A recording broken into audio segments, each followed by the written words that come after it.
गणनायकाय गणदेवताय गणाध्यक्षाय धीमहि गुणशरीराय गुणमण्डिताय गुणेशानाय धीमहि गुणातीताय गुणाधीशाय गुणप्रविष्टाय धीमहि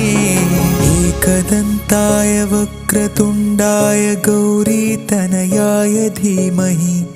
गजेशानाय भालचन्द्राय श्रीगणेशाय धीमहि